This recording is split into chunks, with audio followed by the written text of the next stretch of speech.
정하고 정하다 내 죄를 정케 하신 주 날 오라 하신다. 내가 주께로 지금 가오니 십자가의 보혈로 날 씻어 주소서.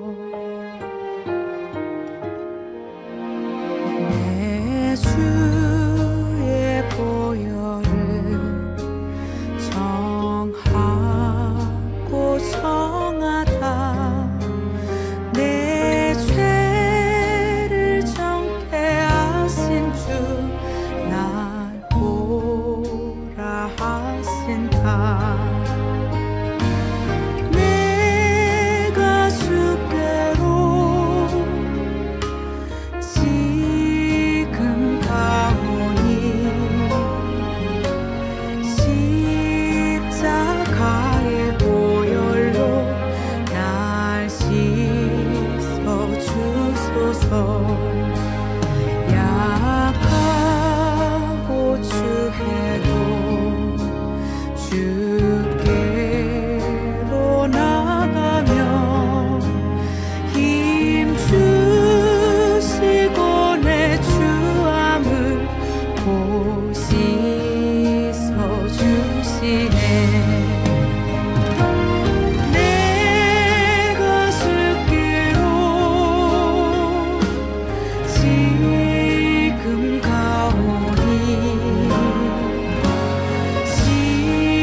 십자가의 보혈로 날 씻어 주소서. 내가 주께로 지금 가오니 십자가의 보혈로 날 씻어 주소서.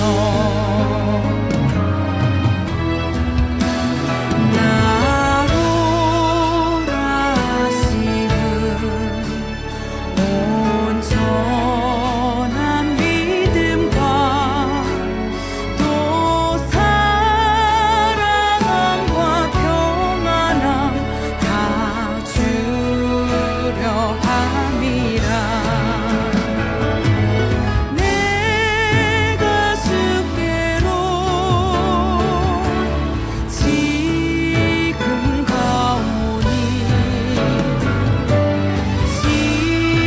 십자가의 보혈로 날 씻어 주소서. 내가 주께로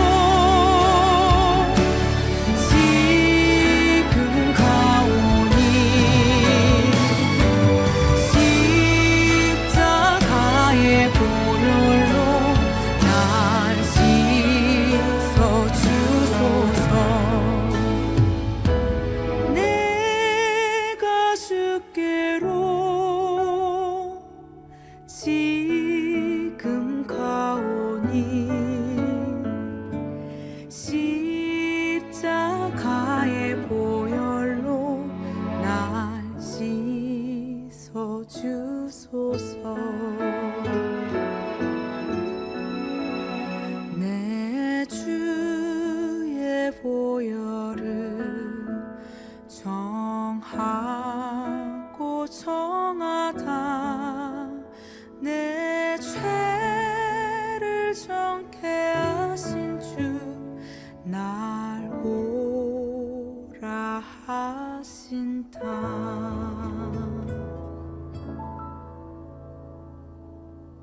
할렐루야 성도님들, 이 아침도 주님의 은혜 넘치길 축복합니다. 오늘 같이 보실 말씀은 시편 119편 34절에서 40절입니다. 같이 읽도록 하겠습니다. 여호와여, 주의 율례의 도를 내게 가르치소서. 내가 끝까지 지키리이다. 나로 깨닫게 하소서. 내가 주의 법을 준행하며 전심으로 지키리이다. 나로 주의 계명의 첩경으로 행케 하소서. 내가 이를 즐거워함이니이다. 내 마음을 주의 증거로 향하게 하시고 탐욕으로 향치 말게 하소서. 내 눈을 돌이켜 허탄한 것을 보지 말게 하시고 주의 도에 나를 소성케 하소서. 주를 경외케 하는 주의 말씀을 주의 종에게 세우소서. 나의 두려워하는 회방을 내게서 떠나게 하소서. 주의 규례는 선하심이니이다. 내가 주의 법도를 사모하여 싸우니 주의 의의 나를 소성케 하소서. 아멘. 오늘은 히브리어 알파벳 5번째 해로 시작합니다. 첫 단어는 허우레니, 나를 가르치소서라는 단어입니다. 이 단어의 어원이 참 재미있습니다. 가르치소서라는 단어는 화살을 쏘는 궁수를 말하거나 또는 통과해서 맞추다라는 뜻입니다. 그러니까 관역을 조준하여 정확하게 통과해서 맞추는 것이 가르침이란 뜻이 됩니다. 오늘 저자는 하나님께 가르침을 구하고 있죠. 바꿔 말하면 저자의 심장이 관역이 되고 하나님의 가르침이 활이 되며 하나님이 궁수가 되시는 것입니다. 말씀의 활이 가슴을 뚫고 지나가는 것을 참다운 가르침이라 생각해 보십시오. 그 정도로 가르침이란 내 가장 깊숙한 곳을 건드리는 것입니다. 때문에 고통스러울 수 있습니다. 섬뜩할 수 있고 괴로울 수도 있습니다. 하지만 우리는 오늘 시편의 저자처럼 이런 가르침을 사모해야 할 것입니다. 왜냐? 이런 가르침만이 우리를 근본적으로 변화시키고 바꿀 수 있기 때문입니다. 주의 율례의 도로 나를 가르치소서. 저자는 주님의 법도가 내 심장이란 관역에 꽂히기를 바라고 있습니다. 내가 끝까지 지키리이다. 이 시편의 기자는 왜 이렇게도 하나님의 말씀을 배우고 하나님의 말씀을 실천하고 그것을 끝까지 보존하고 지키는 것에 목매여 할까요? 요즘 세대와 좀 비교해 봅니다. 요즘 우리가 말씀을 대하는 전반적인 태도와 한번 비교해 봅니다. 우리는 말씀을 하나님의 법도라고 일단 생각하지 않을 때가 많이 있습니다. 법은 원칙이고 법은 사람이 따라서 지켜야 할 자유의 범위를 정해주는 아주 중요한 인간관계와 사회를 지탱하는 기둥입니다. 따라서 법이 약하거나 법이 흔들리면 그 위에 서 있는 모든 관계와 시스템이 흔들리고 견고히 서 나갈 수가 없습니다. 법에는 또한 무시할 수 없는 권위가 있습니다. 지키지 않았을 때 따라오는 결과가 있습니다. 하나님의 입에서 나오는 말씀이 곧 법입니다. 사람에게 지시하는, 사람이 살아야 할 방식과 도를 가르치시는 하나님의 그 모든 말씀이 법이죠. 하지만 요새 우리는 말씀을 이런 법으로 보는 태도를 잃어버렸습니다. 예수님이 말씀하시고 가르쳐 주신 삶의 방법과 태도를 우리는 예화나 슬기로운 일화로 가볍게 듣고 넘기는 식으로 대합니다. 설교를 듣더라도 그것을 법의 공표로 듣기보다 재밌는 하나님에 관한 말씀으로 듣고 지워버립니다. 한마디로 소비재에 가깝게 하나님의 말씀을 취급합니다. 변하지 않는 인간에 대한 하나님의 선포, 법령, 이런 무게와 권위는 다 벗겨내고 내가 듣기 좋아한 팝 설교가 되는 것이죠. 하나님의 말씀도 인본주의적인 태도로 받아들이는 것입니다. 그런 점에서 오늘 우리는 신본주의적 저자의 신앙을 다시 본받아야 합니다. 그는 늘 하나님의 말씀을 법으로, 율례, 규례로 표현하고 있습니다. 그럼에도 거기에 대한 애착과 사랑, 즐거움을 표현하고 있습니다. 만약 정말 법만이었더라면 이렇게 하지 못합니다. 하지만 하나님의 입에서 나온 모든 말씀이기에 그 말씀을 사랑하고 즐거워하며 또한 자신이 목숨을 걸고 지켜야 할 법으로 생각하고 있다는 것입니다. 나를 가르치소서. 내 심장의 관역의 쐐기처럼 주의 말씀을 쏘아 박아달라는 간청입니다. 그 이유가 뭔지 2번이나 강조하고 있죠. 그저 듣고 즐거워하기 위한 것이 아닙니다.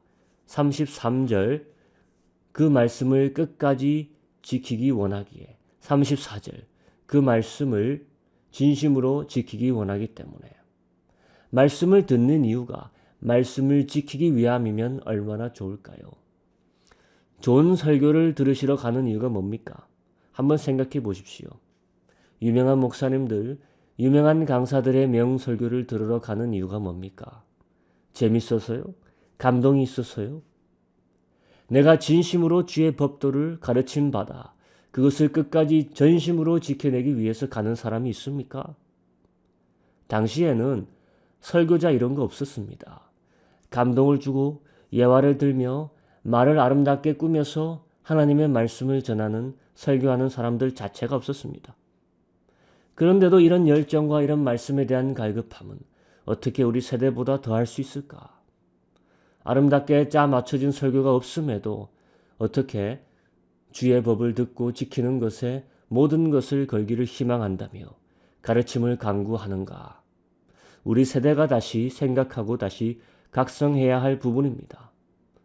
우리는 말씀을 즐기는데 그치고 있고 오늘 시편의 저자는 말씀을 지키는데 모든 것을 걸고 있습니다. 이제 35절에서 36절을 한번 같이 보겠습니다.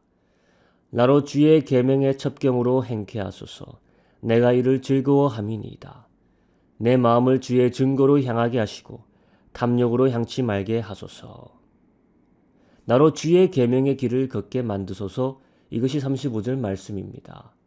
내 마음을 주의 증거로 향하게 하고 탐욕으로 향하지 않게 하소서. 이게 36절 말씀이죠. 우리가 걸어야 할 길을 이야기하고 있습니다.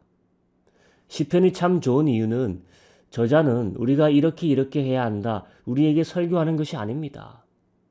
대신에 나는 이렇게 하겠다. 나는 이것을 바란다. 지극히 개인적인 다짐과 결단을 우리에게 보여주므로 우리로서 더 큰 도전과 은혜를 받게 합니다. 탐욕의 길이 세상의 길 아니겠습니까? 이 세상의 길이 있다면 90%는 아니 그 이상은 아마도 탐욕과 관련된 길일 것입니다.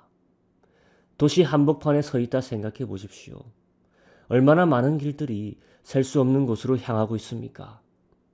그 중에 도대체 어떤 길을 택해야 내가 원하는 곳으로 갈 수 있겠습니까? 그것은 어쩜 내가 가고 싶은 곳이랑 깊은 관련이 있는 길들일 것입니다. 내가 원하는 종착지가 탐욕의 아이보리 타워에 서는 것이라면 탐욕의 길을 택할 것입니다. 성공, 건강, 명예 이런 모든 것들이 포장은 다르게 길 이름은 다르게 표시되어 있더라도 가면서 탐욕의 길과 합류할 가능성이 매우 높죠. 그 가운데서도 오늘 저자는 주의 계명의 길을 걷기를 기도하고 있습니다. 주의 계명의 길이 다다르는 곳은 생명입니다. 영원한 선이 있는 곳, 의가 있는 곳, 그래서 생명이 있는 곳. 오늘 시편의 저자는 그래서 37절, 40절 나를 소성케 하소서 생명을 노래하는 것일 겁니다. 오늘 우리 다시 주의 법도의 길을 걷기 위해 주의 도를 내게 가르쳐 달라고 기도하기 원합니다. 마치 궁수가 날카로운 활을 쏘아 심장에 맞추듯 주의 말씀으로 우리를 조준하셔서 쏘아달라고 가르쳐달라고 기도합시다. 우리가 그 말씀을 영원히 지킬 수 있도록 우리에게 날마다 생명을 부어주시고 또 생명력 있는 삶을 살 수 있도록 이 시간 주여 주의 법도를 우리에게 가르쳐 주소서 기도하시겠습니다. 이 한 주도 탐욕의 길이 아닌 주의 말씀의 첩경으로 인도하옵소서. 같이 기도하시며 나아가겠습니다. 하나님 아버지 감사합니다.